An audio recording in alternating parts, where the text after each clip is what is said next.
A moderate magnitude 3.9 earthquake occurred in the South Atlantic Ocean 147 kilometers, 91 miles from Chile in the early afternoon of Tuesday, May 20, 2025 at 3:44 p.m. local time, GMT-3.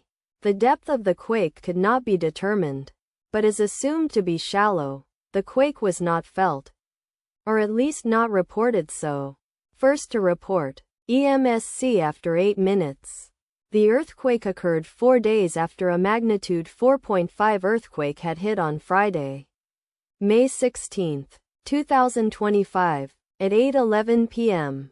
GMT-5 local time, in 19.4 kilometers, 12 miles, distance to the northwest. Data source from Volcano Discovery. Did you feel it? Let us pray. May the earthquake that occurred not affect our brothers and sisters there. May the earthquake not happen again.